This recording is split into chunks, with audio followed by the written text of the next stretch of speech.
hidden warnings in private note sales. And I believe you have some boots on the ground intel to share.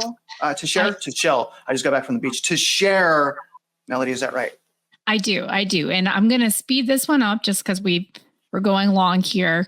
Travis, you can go ahead and share the slides I have up if you don't mind. So guys, one thing that we've heard about nonstop in housing is the inventory shortage. And I'm going to call this a myth because honestly, I think there's many reasons why I think this is a myth. I wrote about it in a January 23 article, but, we've got 15 million vacant homes. Those aren't abandoned already. They're just sitting out there.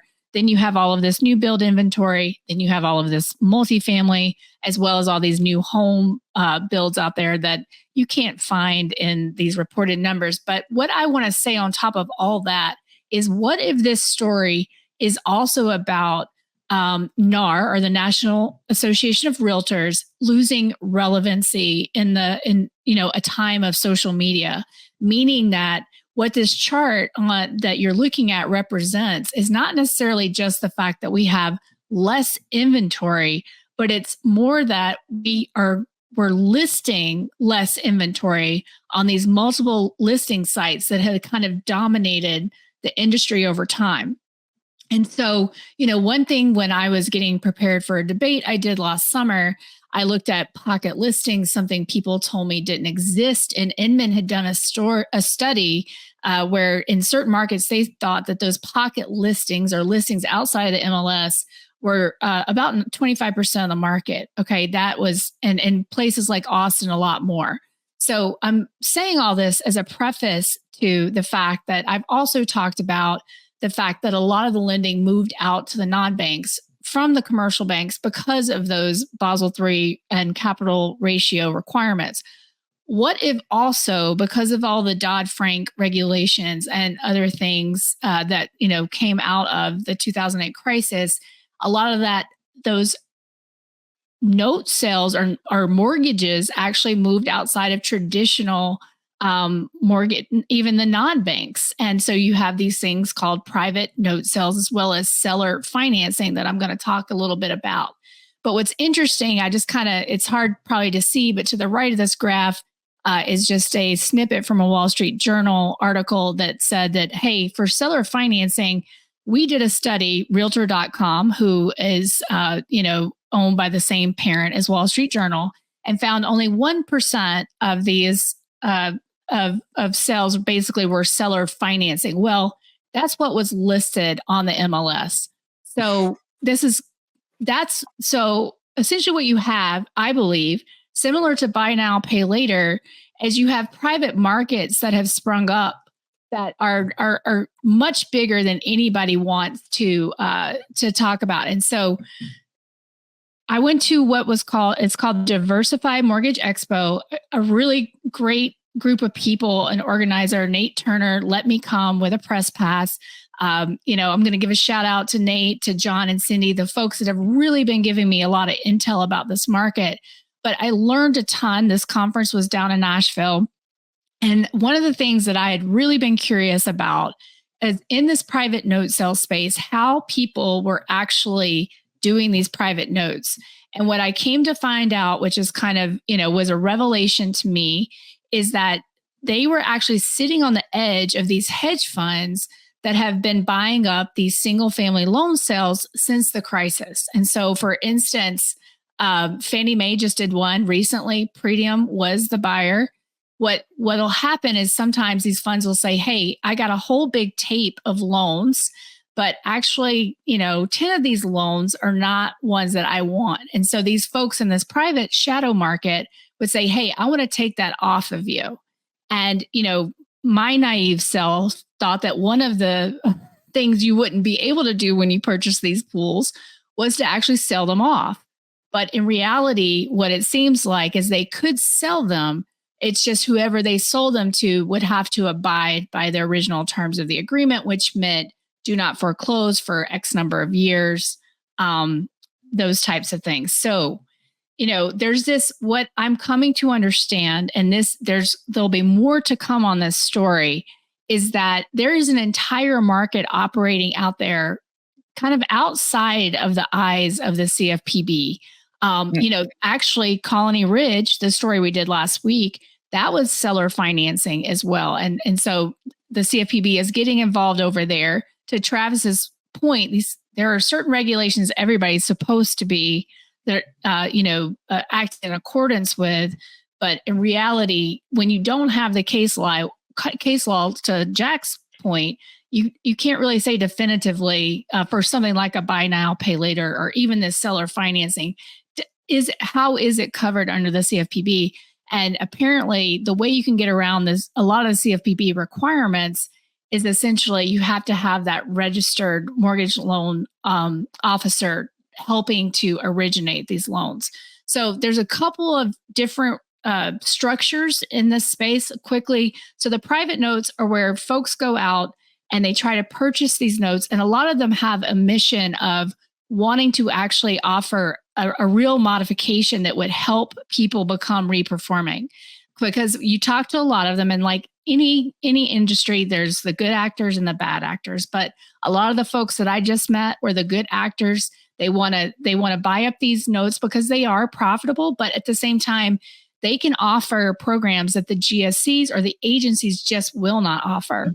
Mm-hmm. And so they can actually so if anybody ever sees the terms of a 40-year modification, you hope no one you ever know signs up for something like that. And actually, it's not often going to save those homeowners, but these guys can be a lot more creative in terms of, they can before COVID, guys, we could never have done anything like the COVID forbearance. If you were an agency servicer, that would have never been allowed. And so what these guys could do were things like that. And so you could actually get these borrowers reperforming. But this is a big space that nobody can size. So that's kind of the private note space. And then you have the seller financing, where essentially this is, folks doing their own financing because maybe they want to sell to someone who can't actually qualify for a traditional mortgage.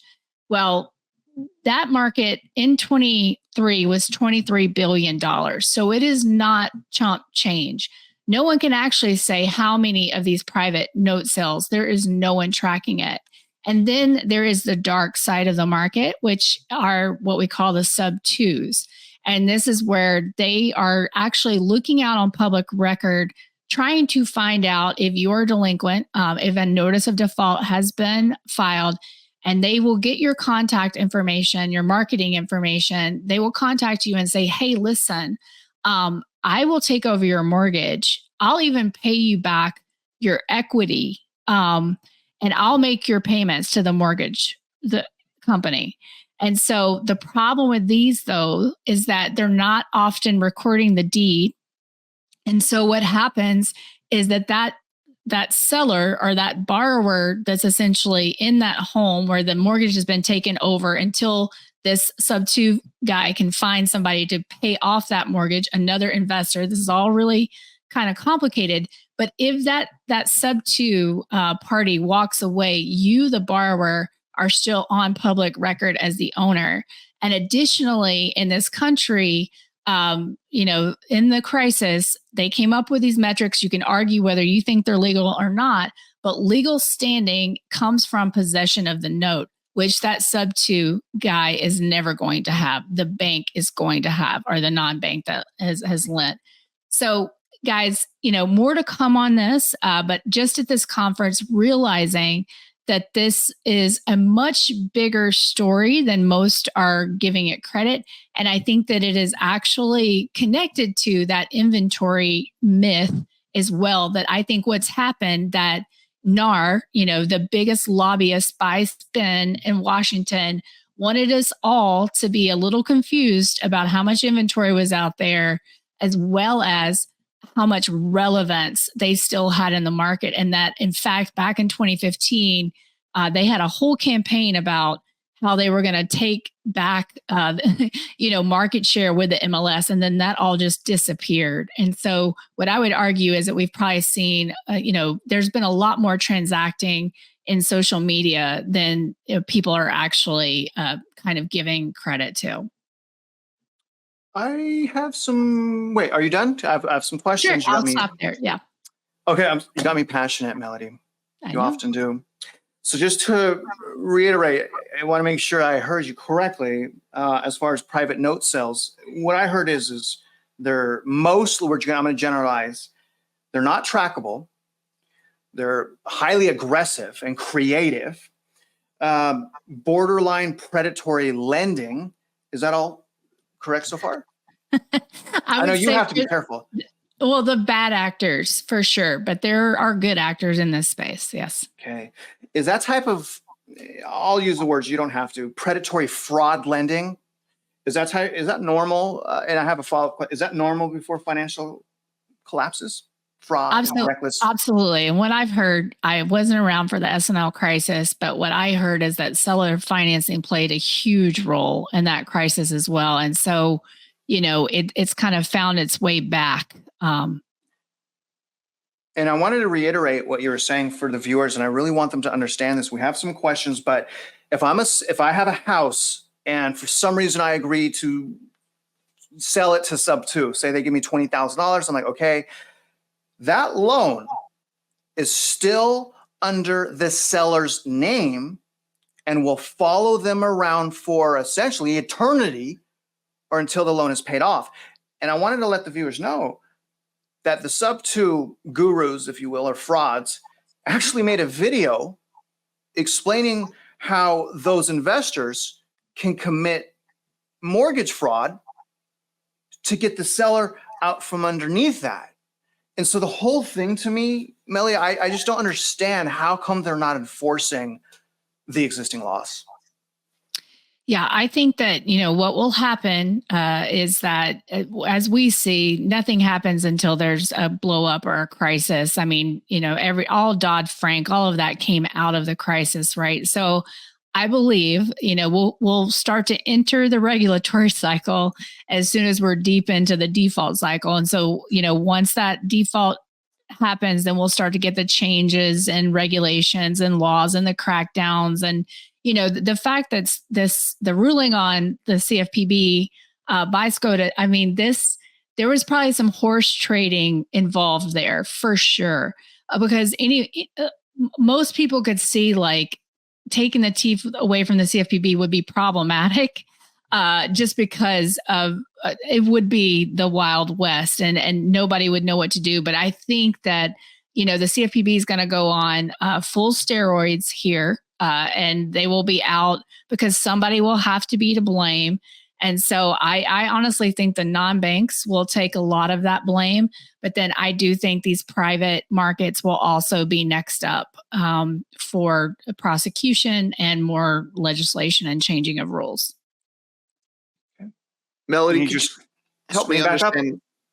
I'm sorry, go ahead. I didn't know if, because I interrupted her. Did I interrupt your story? Do you still need your screen up? No, I don't. Okay, sorry. I've heard subject to talked about a lot. I've heard sub two, right? I've heard the door bros mention it. Oh, I got 500 doors, bro. I got 1,000 doors, right? I've heard this a lot. I think a lot of people out there are probably still a little bit confused on how the scam works. Can you walk me through it? Let's say I've got my dirtbaggery t-shirt on and I am one of these scrupulous door bros and I'm just looking to get one over on any sucker who comes along. Without using any industry lingo, it's going to be hard because I know you know this stuff like clockwork. How am I actually screwing the homeowner when I do one of these sub two arrangements? How does that work? Well, it would depend on the deal, Jack. I mean, there could be multiple ways they could be being screwed out of their equity. I mean, all kinds of things. But the biggest risk, in my opinion, is that this sub two investor walks away and they stop paying your mortgage. If they stop paying your mortgage, then you are on the hook. Your credit score gets impacted, of course. You'll be reported late. You could be taken to foreclosure. They could then, so not only will the home be gone, but they'll pursue deficiency. And that will be on your record, as well as they could come after you financially for any deficiency. So the sub two lender will say that he's buying the house from the struggling homeowner. He's taking the house. He's assuming the homeowner's existing mortgage, right? But correct. but he's not actually assuming the mortgage. He's just pinky swearing that he'll pay. Correct. Because these mortgages aren't assumable. So this is happening with non-assumable mortgages.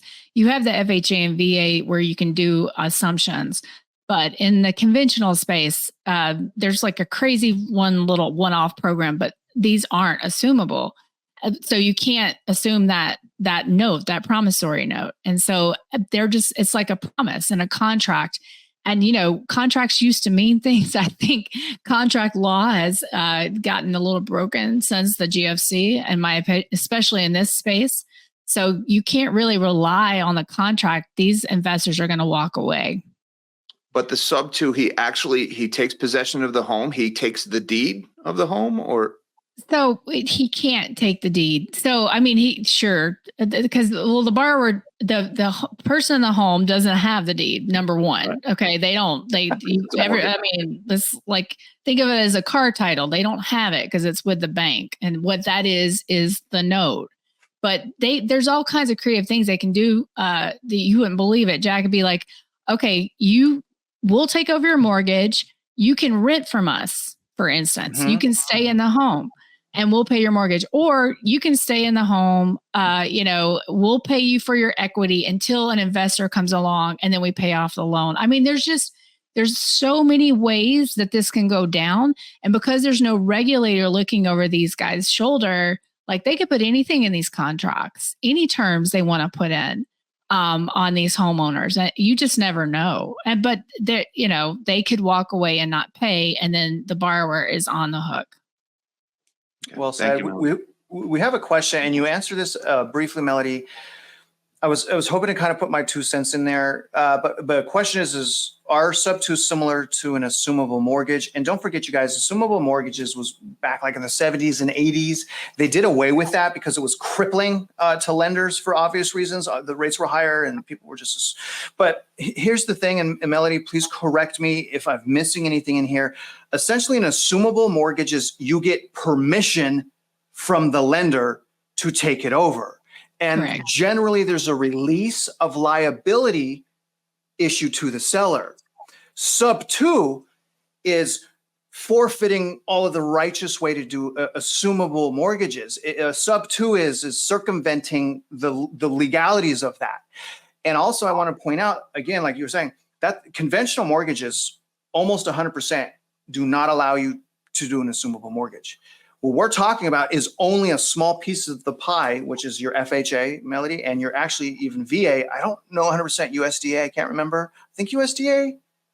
I don't know. Anyways, but the thing here is the difference of sub two versus assumable is doing an assumable mortgage is doing it the legal, correct way, where proper liability is transferred to the correct properties, whereas sub two is the benefit almost entirely goes to the investor, and a lot of the disadvantage not only goes to the seller, but sticks. This is the thing. It sticks to the seller. Like you said, Melody, if that investor is late, they get a divorce, whatever the reason is, just one late payment, that hurt. It could be 3 years, 4, 5, 6 years from the date that they sold. If they're late, their credit's dead in the water. And so that breeds lawsuits, that breeds all these other types of things. Going back to the lack of CFPB regulation, lack of FTC regulation, I mean, is this accurate to say, Melody? The differences? Oh, yeah, absolutely. No, I agree. Everything you just said, that the idea is you are not going to be released from the debt obligation, period. That there's nothing they can do to release you from that obligation. And let me repeat that one more time. There is nothing they can do to release you from that obligation until that loan is paid off. Yeah. You guys so Melody, one more question I have on this subject. Aren't there most mortgages, correct me if I'm wrong, there are provisions in there or clauses where if you get caught doing something like this, your mortgage becomes callable, doesn't it? In other words, the mortgage company calls you up and says, pay me back everything you owe on this house now. Not start making payments again, but the whole balance suddenly becomes due. Due and owing. That's correct. So yeah. You're really sticking your neck on the block here if you're doing one of these sub two loans. I totally agree. Now, some of the mortgage companies, they're just not set up to just find this stuff themselves. But I guarantee you, as we progress through this cycle and people are upset, people are already, calling out occupancy fraud. They'll start calling this out, and there will be actors that do, activate this clause. It is just such a huge risk, everyone. Good stuff. You guys have anything you want to end on? I don't see too many questions here about it, more comments. Anything else you want to end on? No further questions, Your Honor. The melon heads rest.